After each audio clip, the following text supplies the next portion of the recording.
Noite a todos.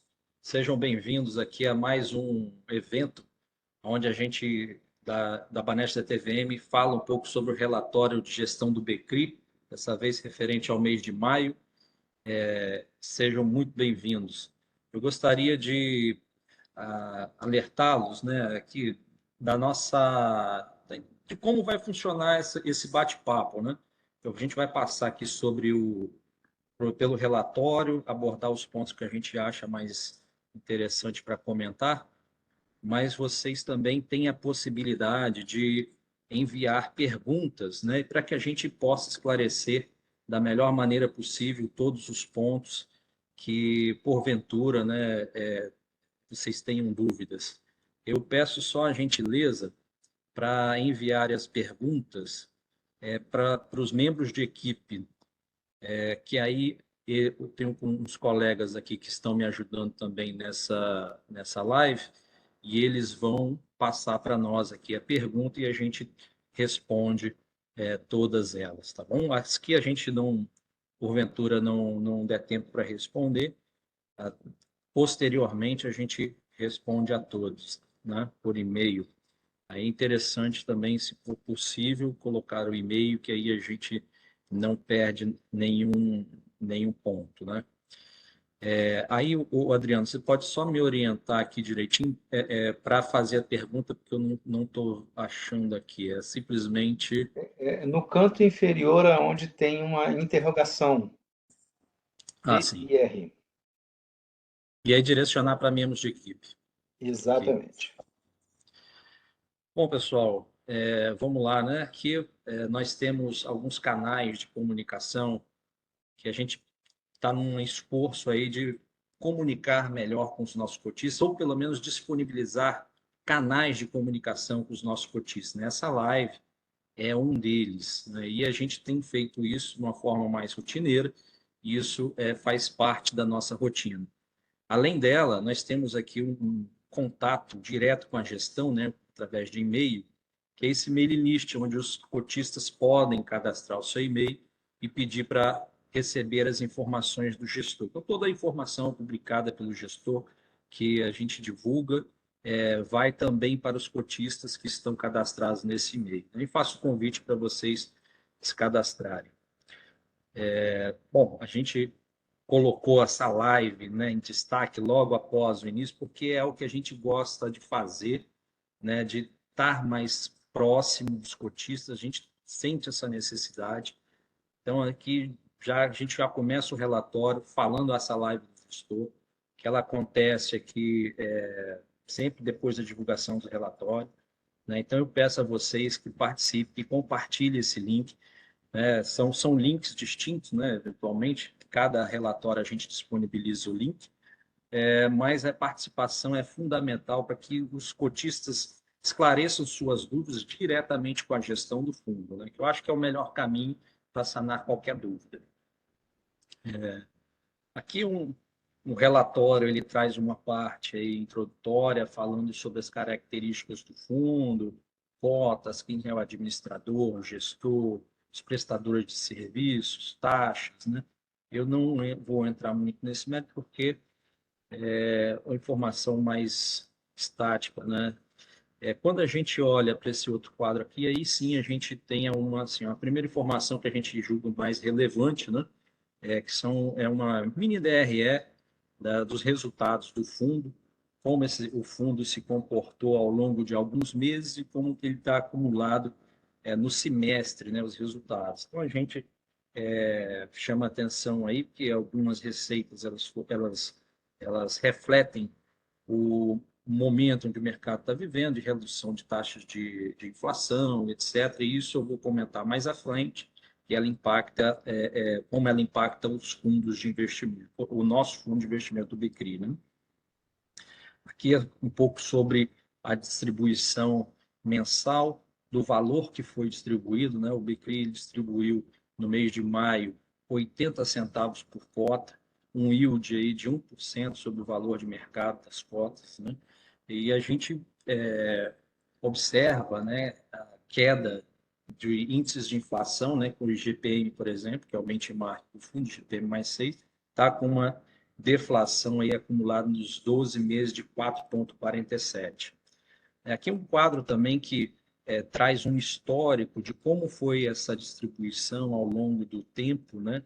De uns últimos 12 meses, como o fundo performou.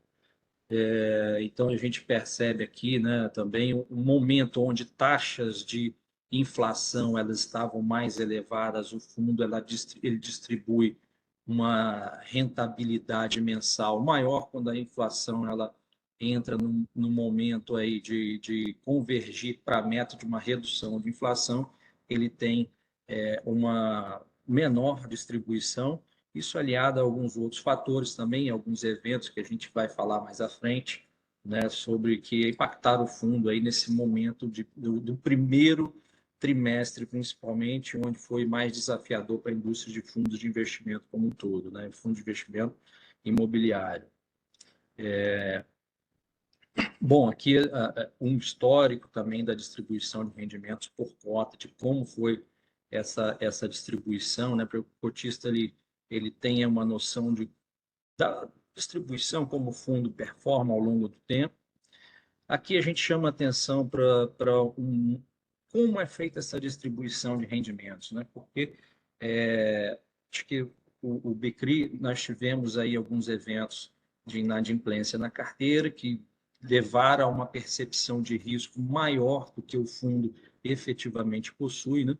Então a gente fez introduziu esse quadro aqui no relatório para explicar para os nossos cotistas como é feita a distribuição de rendimentos, né? E uma da parcela significativa da distribuição de rendimentos é a correção, né, da inflação. E o BCRI ele faz essa correção. A gente optou por um método, né, que já vem desde aí do longa data no fundo, de que a gente distribui o acumulado da inflação nos últimos 12 meses, né?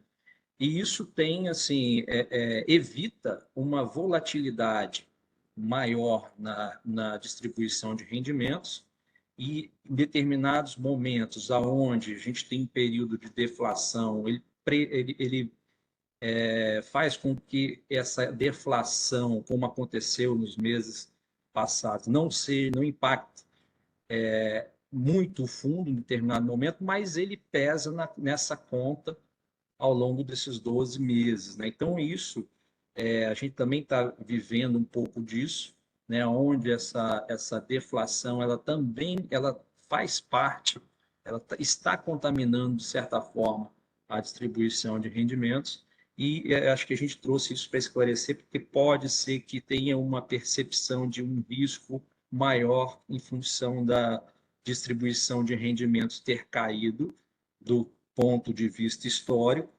mas não é necessariamente isso, né? A gente sofre esse impacto aí da deflação dos últimos 12 meses que a gente distribui ao longo do tempo, né? Então, acho que isso é algo que explica também a nossa distribuição de rendimento. E a gente tem um quadro aqui embaixo, onde a gente segrega aí, né, o que é correção monetária, o que são juros, né? Então, para que a gente tenha uma noção aí de como o fundo tem se comportado também, como o rendimento é distribuído.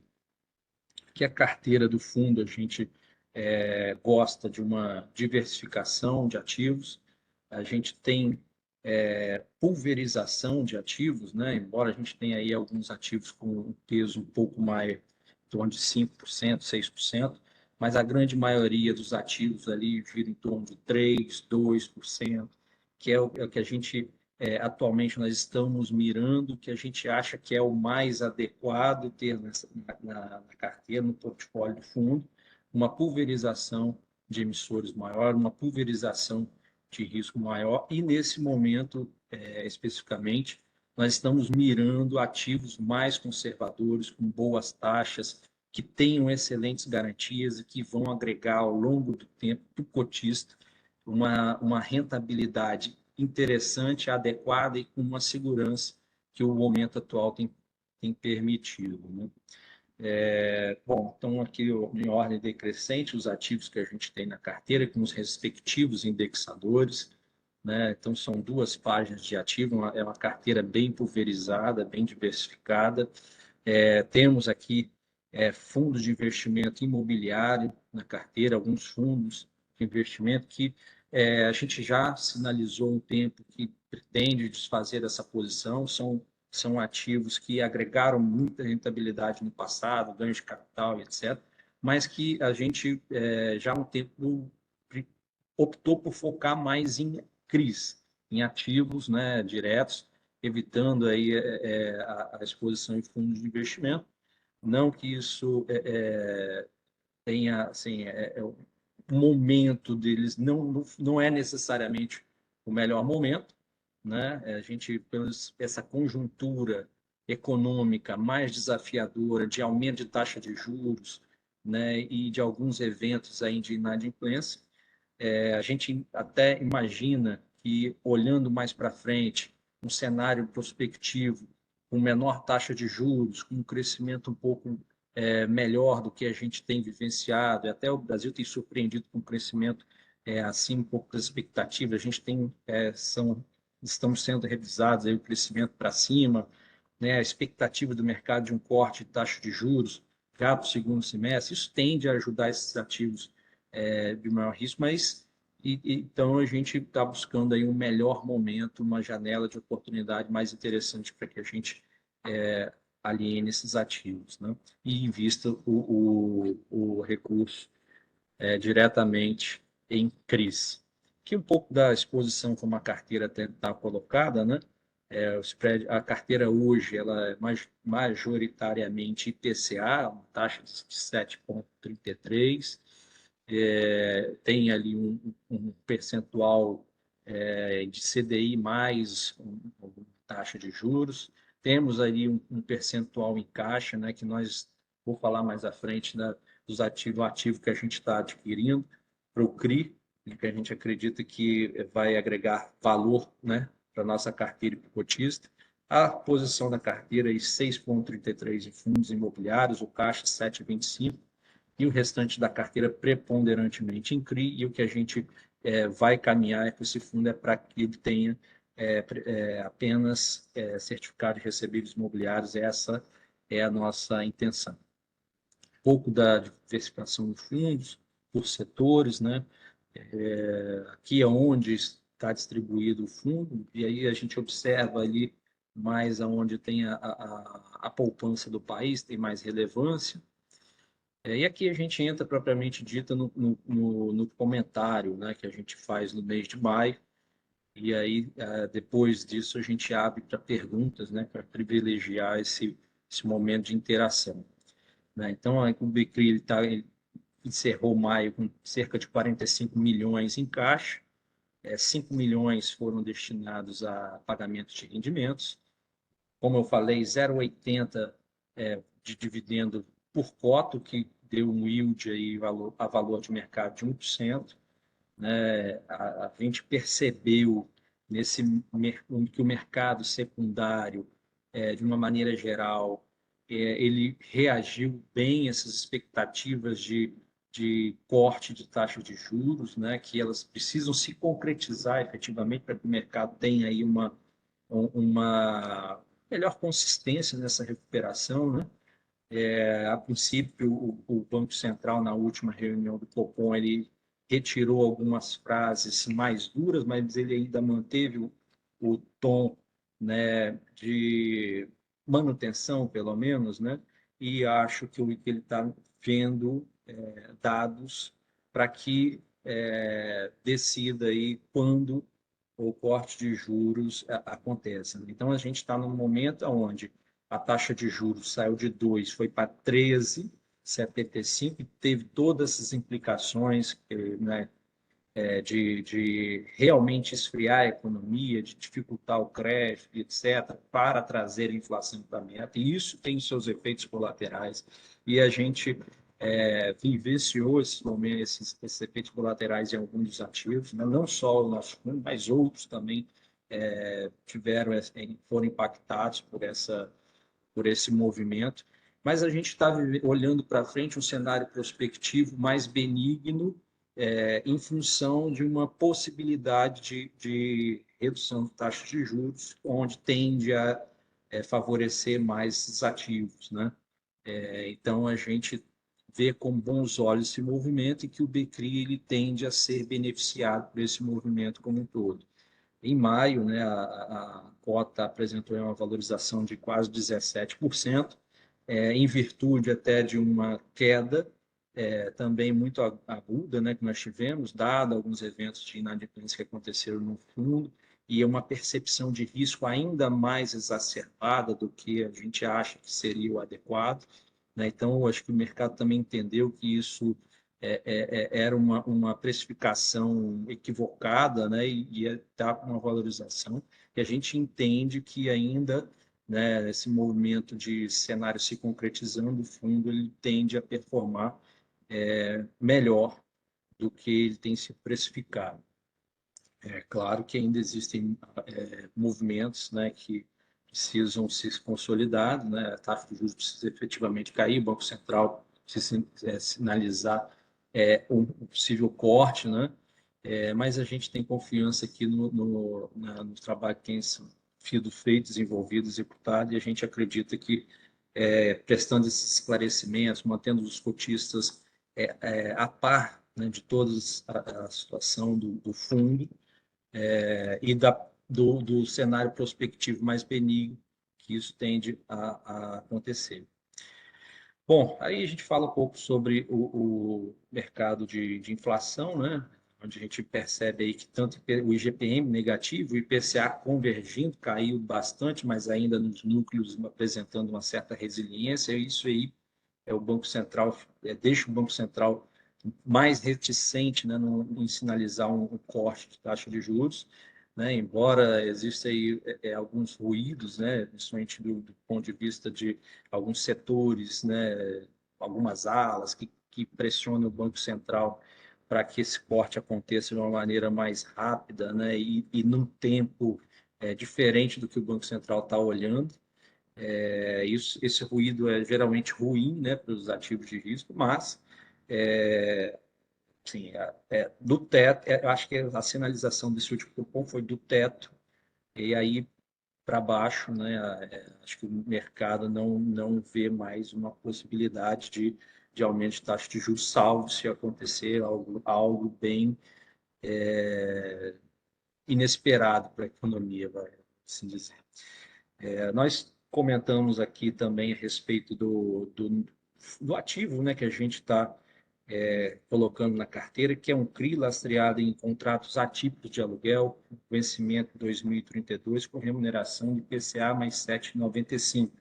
É um ativo que a gente entende que ele traz tanto rentabilidade quanto segurança para o fundo de investimento, e é isso que a gente está mirando, né?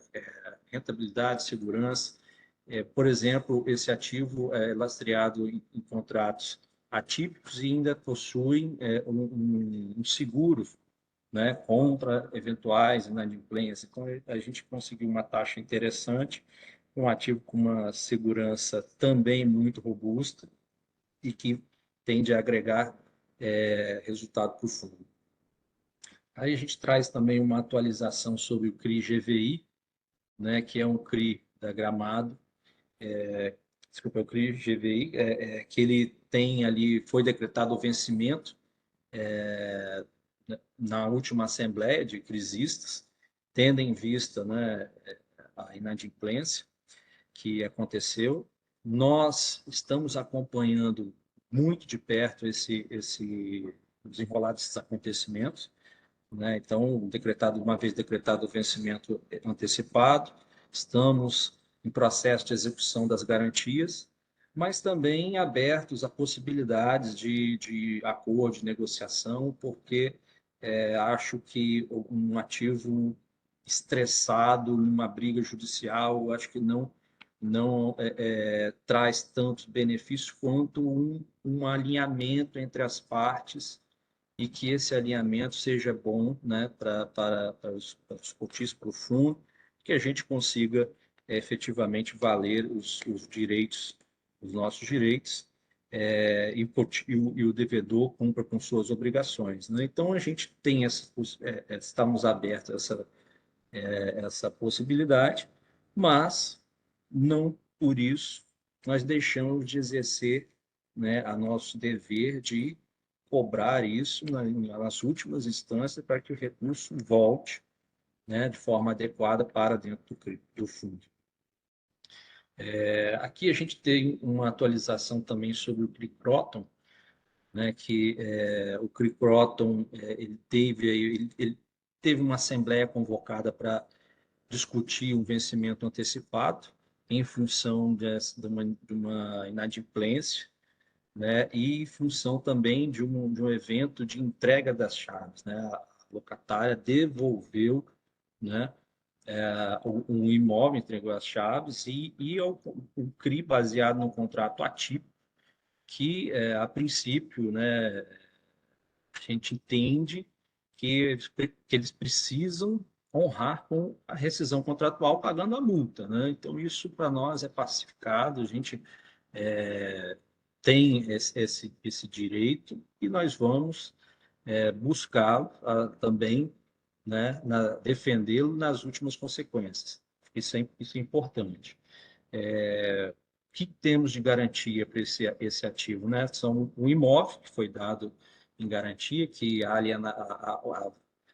última atualização do valor do imóvel cobria com folga o valor do CRI, né? E então a gente está nessa também com esse evento aí de uma decisão por parte da empresa que a gente acha que é uma decisão equivocada, que o melhor que deveria acontecer é cumprir os contratos que estão estabelecidos, né? Então, por isso, a gente tem muita segurança de que, no final das contas, esse CRI também vai ter um desfecho favorável, né? Seja pelo pagamento da multa, seja pela alienação fiduciária do imóvel, etc. Bom, sobre esse CRI é um pouco isso, né? O que a gente chama aqui a atenção também é que existe ali uma discussão num tribunal arbitral, né? Que a securitizadora soltou um fato relevante, alertando que essa discussão foi para uma instância arbitral, né? Então, a gente continua acompanhando o desenrolar desses acontecimentos e, como eu disse, bem de perto para que a gente faça valer os nossos direitos. Sobre o Scanix, a gente gosta de manter os nossos cotistas sempre atualizados, tudo que está acontecendo. Nós notamos alguns atrasos, né, no desembaraço das unidades, né, então a gente trouxe isso, né, para o relatório, para que a gente tenha aqui o maior transparência possível.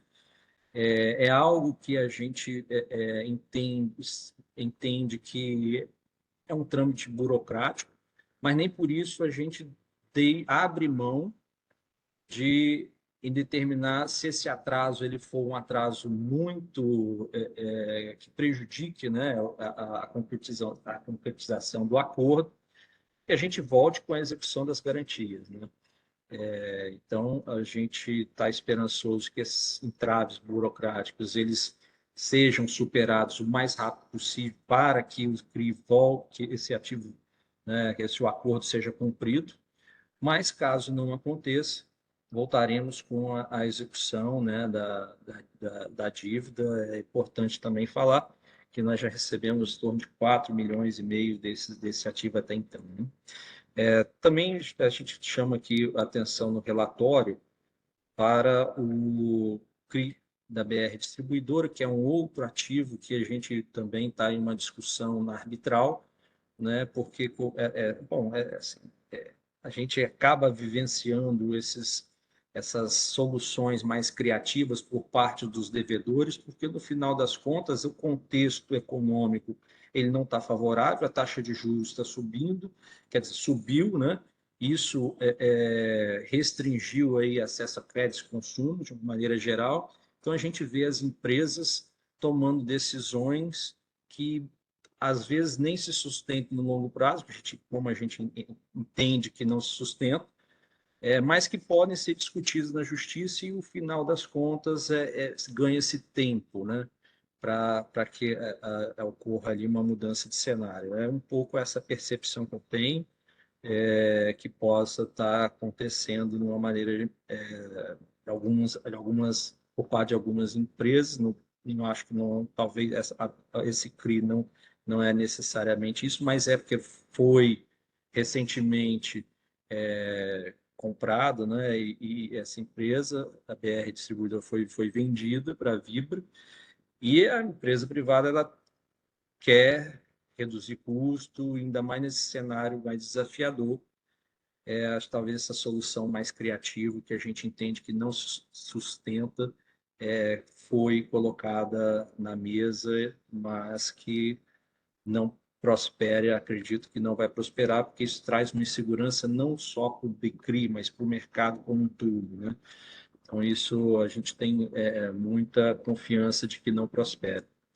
A princípio é isso, né? Como eu falei, a nossa ideia aqui é fazer um panorama geral das atualizações do fundo e ficar aberto para esclarecer dúvidas e perguntas, né?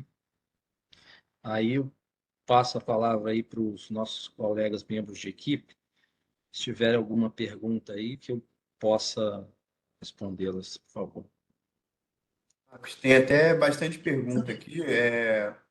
Assim, nem sei se talvez pelo horário vai conseguir responder todas, né? Mas lembrando que a gente responde tudo por e-mail também, se não der tempo de responder hoje, tá?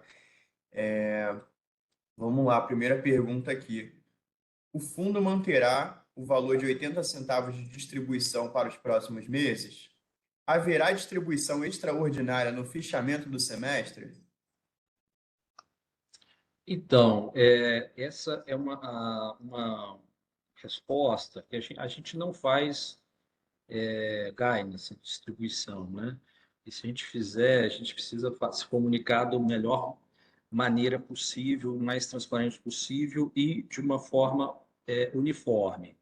O que a gente pode comentar é que, assim, o fundo ele sofre impacto pelo valor, né, da inflação, que é acumulada nos últimos 12 meses, e o número de dias úteis. Então, assim, esses são os fatores principais que afetam a distribuição em temperatura, em condições normais de temperatura e pressão, né?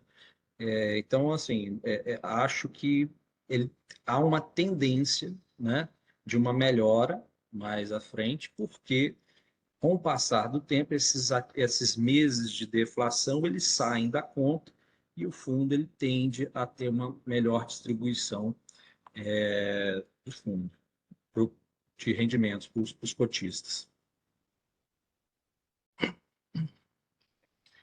Bom, espero Pergunta ter aqui. respondido. Não, tá ótimo. Outra pergunta aqui. Na verdade, tem algumas parecidas. Eu vou pegar essa daqui que talvez né, abarca todas elas. Em que momento você julga mais adequado se desfazer das posições dos fundos imobiliários da carteira, visto que houve uma pequena recuperação no valor do HCTR e do DEVA 11? Você acha que ainda possuem potencial de recuperar a quebra de confiança do mercado? Bom, assim, a gente não faz tanto juízo de valor, assim, fico meio, a gente não gosta de falar essa questão de quebra de confiança, tá?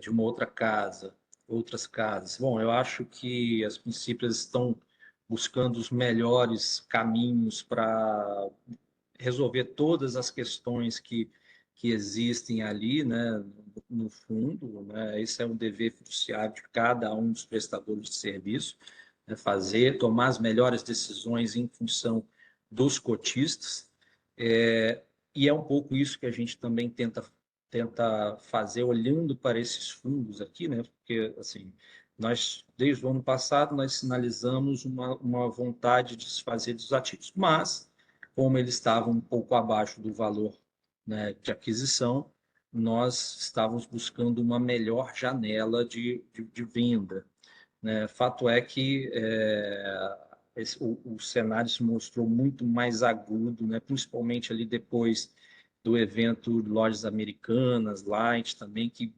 gerou uma expectativa de uma percepção de risco maior do que o mercado até então tinha. O novo governo, né, e não, assim, com algumas falas também que não ajudaram tanto o cenário econômico, e esses fundos apresentaram aí algumas ativos ali com certo problema, né? E houve um impacto na distribuição de rendimentos. Então, essa conjuntura mais desfavorável, mais desafiadora, provocou essa queda, né, desses fundos. O que a gente tem ponderado aqui bom, se faz sentido nos desfazermos a qualquer preço desses ativos. Se eles se recuperaram bem, né, em função do fundo, né, e aí eu entendo a percepção da pergunta, né, se não seria o momento de a gente se desfazer, tendo eles que eles se recuperaram, mas olhando o cenário prospectivo mais para frente, partindo do pressuposto de que os gestores estão ali debruçados em solucionar os problemas dos fundos, né, tendo em vista a tomar as melhores decisões, as melhores escolhas para que os cotistas dos fundos, né, que o fundo volte a performar,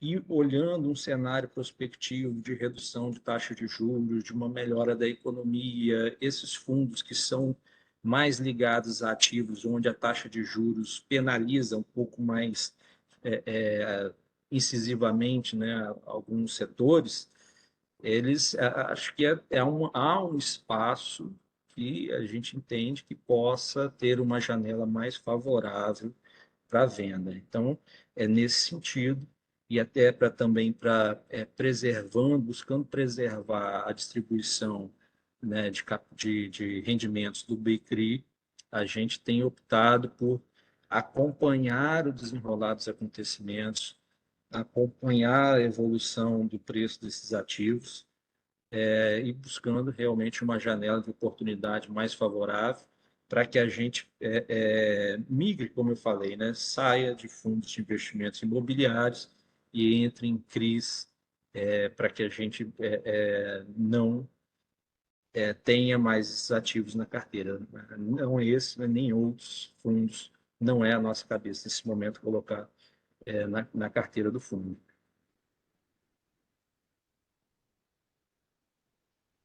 Os CRIs que apresentam inadimplência foram o GVI, Croton e Scanix, né? São os únicos CRIs com inadimplência. E qual o impacto para o fundo? Bom, não foram os únicos CRIs que apresentaram inadimplência, né? Nós tivemos o WAM, nós tivemos o circuito de compras, nós estamos com a inadimplência agora do CRI Croton, né? Então, não foram os únicos ativos, infelizmente, né? Alguns deles já passaram por um processo de assembleia e os cotistas, eles decidiram dar waiver determinado CRIs, por exemplo, WAM, né, que é waiver de juros e principal até dezembro, mas aí tem algumas contrapartidas, onde aumentou a remuneração de CRI, do CRI, os investidores ganharam mais participação no conselho. Então, isso considerando esse cenário mais desafiador para esse setor, né?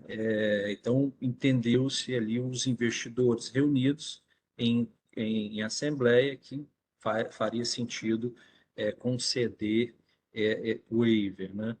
E eu acho que assim o cenário não colaborou muito com determinados setores, algumas empresas também poderiam estar melhor preparadas para atuar, né, atravessar essa diversidade, e aconteceu que a gente tem alguns ativos aí, e como eu falei, alguns ativos, a questão meio que, bom, eu tenho um contrato atípico que eu firmei e eu fiz uma opção de entregar o imóvel, pagar, devolver as chaves e não honrar com a multa, né, da rescisão contratual. Então, eu acho que algumas decisões também elas são questionáveis. Então, nesse contexto desafiador, onde as empresas estão buscando aí preservar a caixa nesse momento, mas olhando para frente, a gente entende que esse cenário, esses ativos mais estressados e esse cenário de mais adversidade, obviamente, né, que precisa aí efetivamente dessa taxa de sinalização do Banco Central, de uma taxa de juros caindo, né, a gente vê aí que com uma possível recuperação desses ativos, né? Nessa linha aí, tem uma pergunta aqui que surgiu agora, eu acho que até por conta da inadimplência, né? Está perguntando aqui por que que Gramado Parques e Circuito das Compras não foram citados no relatório. Assim, na verdade, o GVI, que é o Gramado Parques, aqui no nosso caso foi, né? E o Sim. Circuito das Compras é aquela situação que você falou que já foi concedido o waiver, né? Já passou pelo É, processo de assembleia. Então, acho que não então, sei se você vai sim. responder. É, bom, o Gramado Parques, realmente, como você comentou, é o GVI, né? E o GVI, diga-se de passagem, quando você olha para o ativo, o GVI, o CRI, ele está com um fluxo ali resiliente, né? Ele está operacional, ele está resiliente, ele tem executado vendas, ele tem, sim, ali questões de distrato, mas não a ponto dele ficar inadimplente. Grande questão é essa discussão jurídica que tem acontecido, aonde a empresa sinalizou uma possibilidade de recuperação judicial, entrou na justiça para pegar os créditos que já haviam sido securitizados para o CRI, o que a gente entende que não se sustenta também, porque ele é extraconcursal, uma recuperação judicial, etc. Tem toda essa questão, mas a justiça ela está ali e a pessoa pode acessá-la a qualquer momento, mesmo que a sua tese não prospere, né? Mas no primeiro momento você tem aquele impacto negativo. Então, assim, como o CRI-GVI, embora o fluxo seja positivo ou ativo CRI, ele está envolto nesse contexto aí de uma discussão sobre a holding, etc., e então ele sofre esses impactos. Não foi intencional não citar o circuito de compras, né? Circuito de compras é o que nós já citamos nos relatórios anteriores e por diversas vezes, mas como não tinha assim, nenhum fato novo, nós não trouxemos aqui no relatório, mas não tem óbvio da gente comentar que o circuito de compras foi realmente dado um waiver de principal e 50% dos juros até dezembro de 2023.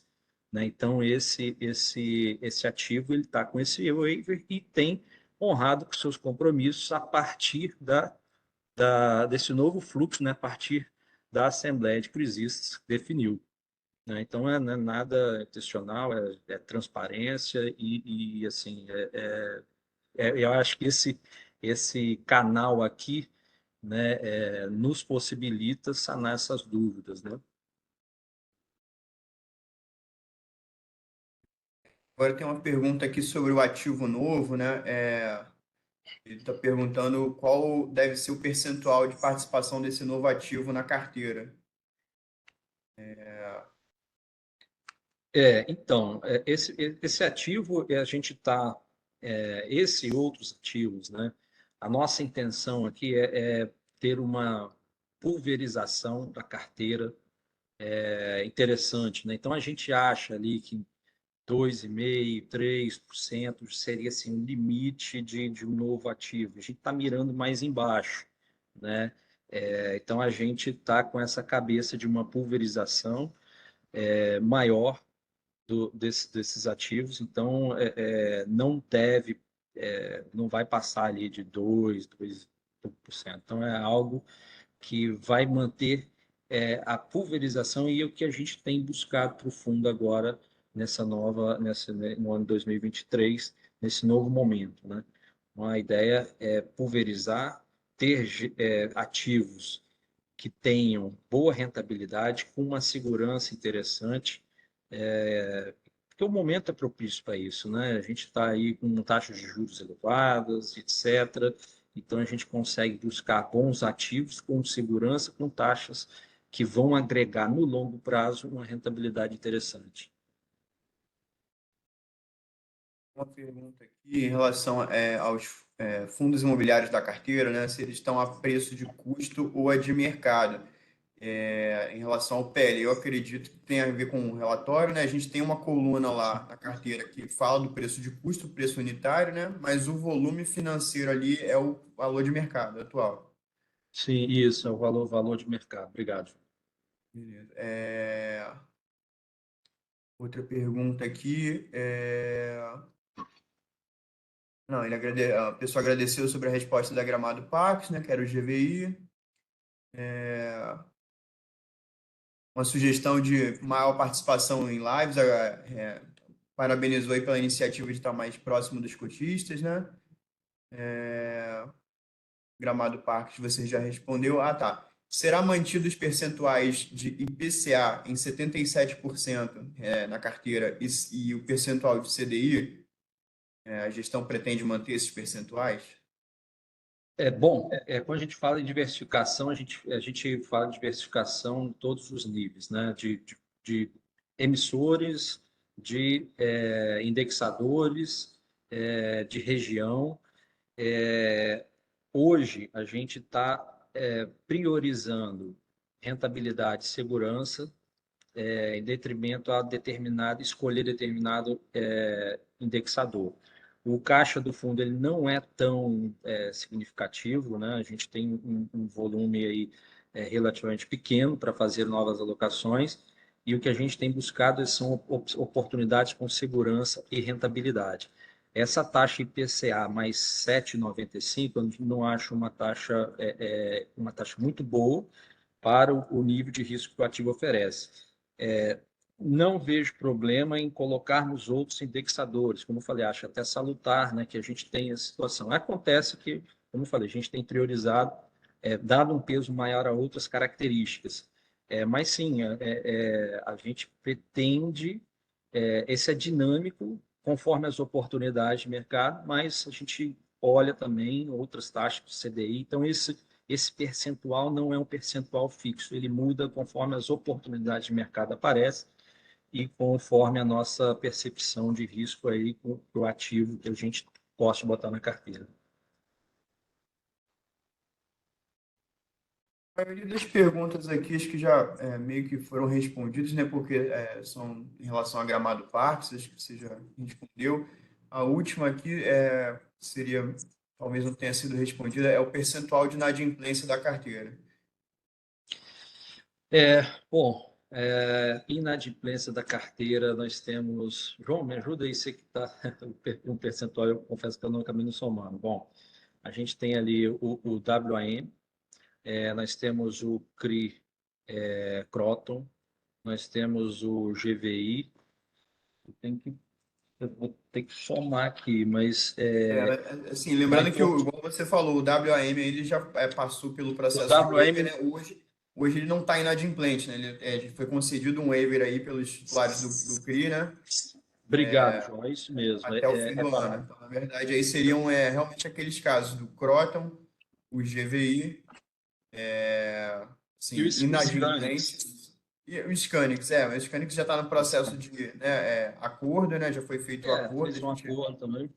no relatório passado, até colocou o valor de 4 milhões e 500 que a gente já recebeu desse acordo. Então, assim, agora aguardar o decorrer do acordo, né? Ser cumprido, mas estaria inadimplente, no caso, e o GVI Sim. e o Croton seriam É, o, esses. G- o GVI e o Proton são esses, a princípio, esses CRIs. Os outros nós tivemos eventos de inadimplência que foram ajustados entre as partes numa assembleia, né? Então, foi concedido waiver para alguns, o GVI, o GVI realmente está inadimplente, o Croton está inadimplente, e os outros que passaram pelo processo de assembleia, a gente não considera inadimplente, mas que tiveram eventos de inadimplência, eu poderia até falar assim, que não estão pagando, né, independente de estar inadimplente ou que tem o waiver, né?